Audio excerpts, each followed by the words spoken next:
Hello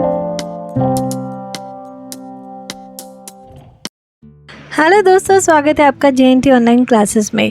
आज की class बड़े बच्चों के हिसाब से मैंने बनाई है, स्पेशली उन पेरेंट्स के लिए जो समझ नहीं पा रहे हैं कि बच्चों को जब हम साइंस पढ़ाते हैं तो उनको एक्स्ट्रा क्वेश्चंस कैसे बना के दें।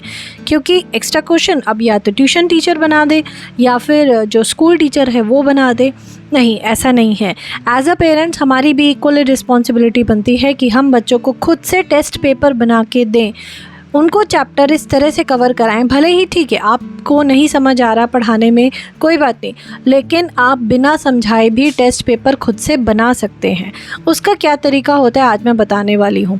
देखिए, पहले तो जिस तरह से ये पूरा चैप्टर है आपके सामने, ये क्लास 3rd का है। इसमें इस तरह के बॉक्सेस बने होते हैं। कई स्कूल्स में होता क्या है, ज़रूरी नहीं कि सिर्फ बैक एक्सरसाइज के क्वेश्चंस आते हैं, क्वेश्चंस कहीं से कुछ भी पूछे जा सकते हैं। तो उसके हिसाब से हमें बच्चों को तैयारी कैसे करानी होती है, क्योंकि हम क्या करते हैं, सारा बर्डन डाल देते हैं या तो स्कूल टीचर पे या फिर ट्यूशन टीचर पे। लेकिन जब हम बच्चे को घर पे पढ़ाने बैठते हैं तो हम सिर्फ नोटिस कर रहे होते हैं कि मैम ने क्या कराया है। स्कूल की नोटबुक्स चेक करते हैं या फिर ट्यूशन की नोटबुक्स चेक करते हैं। आप खुद से बच्चों को कैसे करा सकते हैं साइंस की preparation. Class 3rd to class 7 तक के बच्चों को आराम से आप उनके क्वेश्चन पेपर्स बना सकते हैं, आराम से आप उनके असाइनमेंट बना सकते हैं। बहुत इजी टेक्निक में आज बनाने जा रही हूँ। हो सके तो इस वीडियो को पूरा ज़रूर देखिएगा, क्योंकि एक एक पॉइंट जो मैं आपको बताने जा रही हूँ बहुत इंपॉर्टेंट है। बैक एक्सरसाइज से जो भी है मैं कुछ भी नहीं कराऊंगी, मैं सारे क्वेश्चंस मिड पूरे चैप्टर में से बनाऊंगी। स्टार्टिंग से लेके एंड तक हर एक एरिया को कवर करेंगे और ऐसे बनाना है कि बच्चों पे भी उस चीज़ का बर्डन ना पड़े। अब देखिए, जैसे यहाँ पे मैं एक चीज़ यहाँ पे दिखा रही हूँ कि यहाँ पे एक डेफिनेशन लिखी है मैटर, कि मैटर क्या होता है।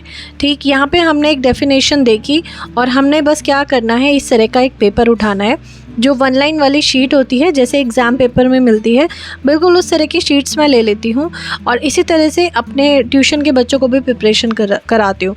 तो बेसिकली ये वीडियो ना पेरेंट्स के लिए ही नहीं, जो ट्यूशन टीचर्स हैं उनके लिए भी बहुत हेल्पफुल है कि बच्चों को असाइनमेंट कैसे बना के देने हैं। तो यहाँ पर मैंने सबसे पहला क्वेश्चन लिख दिया, डिफाइन मैटर। अब देखिए क्या होगा, ये क्वेश्चन एज इट इज़ पीछे भी लिखा होगा, बच्चा आंसर याद कर लेगा और वैसे ही लिखे आएगा। लेकिन अगर यही क्वेश्चन उसकी क्लास टीचर ने या उसके साइंस टीचर ने अगर यही क्वेश्चन दे दिया एक फिल इन द ब्लैंक्स की फॉर्म में या फिर ट्रू फॉल्स की फॉर्म में, तब बच्चे कंफ्यूज हो जाते हैं।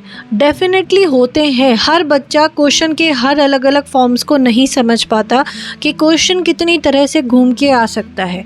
तो इसी चीज़ के लिए होते हैं ये असाइनमेंट्स। और असाइनमेंट का मतलब ये नहीं है कि कुछ इंपॉर्टेंट क्वेश्चंस इकट्ठे करें और दे दिए, नहीं, क्वेश्चंस की अलग अलग फॉर्म देनी पड़ती है, क्वेश्चंस को मॉडिफाई कर करके देना होता है।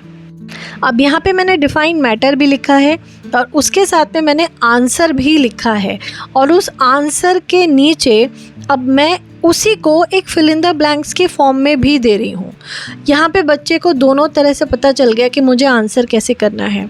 हर बच्चा नहीं समझ पाता कि अगर क्वेश्चन मॉडिफाई करके आता है तो मुझे अटेम्प्ट कैसे करना है, तो इसलिए हमें बच्चों को हर तरह के एग्जाम्पल लिख कर देने होते हैं।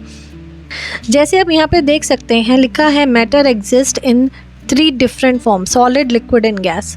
अब या तो एक क्वेश्चन बन सकता है कि मैटर की 3 फॉर्म्स क्या होती हैं, या तो बस एक ये क्वेश्चन बना दिया, right the 3 forms of matter. But मैं इसी क्वेश्चन को 3-4 तरीके अलग अलग तरह से मैं पूछूंगी बच्चों से। जैसे राइट 3 फॉर्म्स ऑफ मैटर, तो ये तो हो गया क्वेश्चन आंसर्स की फॉर्म में। फिर जब मैं नेक्स्ट दूंगी, मैं उसको दूंगी एक फिल इन द ब्लैंक्स की फॉर्म में। और एक और तरह से दिया जाता है कि सिर्फ 3 फॉर्म्स ऑफ मैटर नहीं आता, 3 स्टेट्स ऑफ मैटर क्या है। अब अगर फॉर्म्स की जगह स्टेट्स लिखा हो ना, तो बच्चे यहीं पे कंफ्यूज होते हैं और वो आंसर छोड़ के आ जाते हैं, वो क्वेश्चन अटेम्प्ट ही नहीं करते। बच्चों की इसी प्रॉब्लम का सोल्यूशन है इस तरह के असाइनमेंट्स, कि बच्चों को अलग अलग तरह से लिख के दिया जाए ताकि बच्चे हर फॉर्म्स को क्वेश्चन की हर तरह से समझ सके। जैसे यहाँ पे 3 फॉर्म्स ऑफ मैटर भी दिया है मैंने, 3 स्टेट्स ऑफ मैटर भी दिया है और क्वेश्चन आंसर की फॉर्म में भी दिया है। आंसर सेम है लेकिन क्वेश्चन लिखने का तरीका बदल गया। ये अगर आप फॉलो करेंगे स्टेप्स तो डेफिनेटली कोई भी उस चैप्टर का एक भी पार्ट ऐसा नहीं बचेगा जो बच्चे को आता ना हो। साथ के साथ बच्चे के हर चैप्टर के कोने कोने से रिवीजन हो जाती है। अब ये मैंने पूरी एक वर्कशीट बना ली है, मैं आपको ये दिखा रही हूँ, जो पूरा एक असाइनमेंट बना लिया है। आंसर मैंने साथ में लिख के दिए हैं क्योंकि क्लास 3rd और 4th के बच्चों को मैं अनसॉल्व नहीं दे सकती, क्योंकि जब वो आंसर हो सकता है वो खुद से लिखे ढूंढ के तो गलत कर दें, तो इसलिए मुझे था कि मैं उनको एक परफेक्ट आंसर लिख के दूँ। ठीक है, उसके बाद नीचे कुछ क्वेश्चंस, और ये जो क्वेश्चन आंसर्स है ना, ये ज़्यादातर वो क्वेश्चन आंसर्स हैं जो अलग अलग बॉक्सेस में होते हैं, मतलब चैप्टर के किसी ना किसी कोने में मिलेंगे इस तरह के, जो यूजुअली बच्चे पढ़ते भी नहीं है, उसको एक साइड कर देते हैं और न जाने कहाँ से एग्ज़ाम में देखते हैं तो वहीं से कोई नया क्वेश्चन आ रहा होता है। अब यहाँ पर मैं आपको एक क्वेश्चन दिखाती हूँ। Air is a mixture of nitrogen, oxygen, water vapours and carbon dioxide. ये छोटा सा कॉलम है, इसमें ये सब लिखा हुआ है और यही चीज़ बड़े आराम से एग्ज़ाम पेपर में आ सकता है, जिसको हम पढ़ते भी नहीं हैं, एक साइड कर देते हैं। अब इसी को मैंने 2 तरह से करके दिया, फिल इन द ब्लैंक्स की फॉर्म में भी करके दिया, क्वेश्चन आंसर की फॉर्म में भी करके दिया।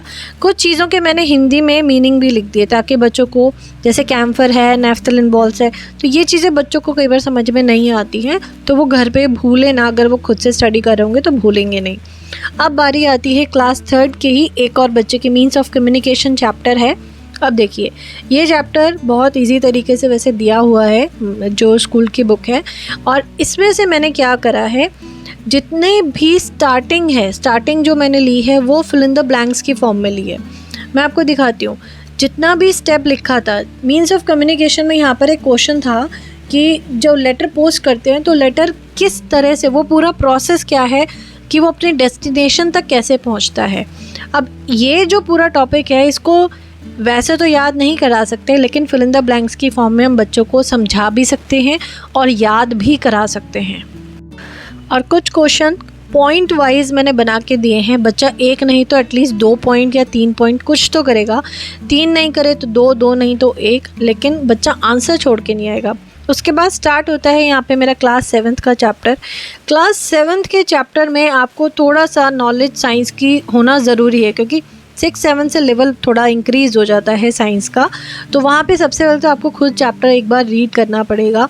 मैं एज अ पेरेंट बता रही हूँ कि जैसे आप पेरेंट हैं और आपको बहुत जो अपर लेवल क्लासेस हैं उसका समझ नहीं आता, तो थोड़ा सा यूट्यूब की हेल्प ले लीजिए, लेकिन कोशिश कीजिए, बच्चे बड़े भले ही हो रहे हैं उनके, चाहे आप उनको डिपेंड कर दें ट्यूशन टीचर या स्कूल टीचर पे, लेकिन मेन कमांड आपके हाथ में ज़रूर होनी चाहिए कि बच्चा कर क्या रहा है, पढ़ क्या रहा है, वो आपकी नॉलेज में होना बहुत बहुत ज़रूरी है। तो यहाँ पे मैंने असाइनमेंट किस तरह से बनाया, सबसे पहले मैंने मेन क्वेश्चंस उठाए।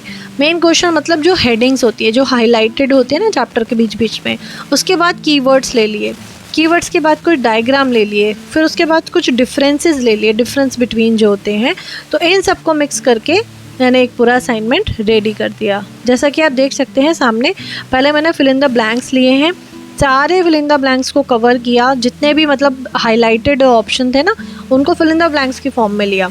उसके बाद फिर डिफरेंसेस लिए, डिफरेंसेस के बाद फिर मैंने इंपॉर्टेंट क्वेश्चंस और साथ में डायग्राम्स ज़रूर ऐड करें। साइंस करा रहे हैं, बड़े बच्चों की साइंस है, तो डायग्राम आपको ऐड करने ही करने हैं। तो इतना कुछ इस तरह से असाइनमेंट प्रिपेयर किया जाता है, एक्स्ट्रा क्वेश्चंस इस तरह से निकाले जाते हैं कि आपको हर एक लाइन को पढ़ पढ़ के एक्स्ट्रा क्वेश्चन निकालने होते हैं। तो ये बस मेरा लास्ट टॉपिक जो था ये मैं कर रही थी, तो मैंने सोचा चलिए मैं आपके साथ शेयर करती हूँ, क्योंकि मैं बच्चों के असाइनमेंट्स ही बना रही थी एक्स्ट्रा क्वेश्चन के। अगर ये वीडियो आपके लिए हेल्पफुल लगी हो तो प्लीज़ कमेंट करके ज़रूर बताइएगा। इससे रिलेटेड कोई भी क्वेरी हो कमेंट करिएगा, मैं ज़रूर कोशिश करूँगी आपको आंसर करने की।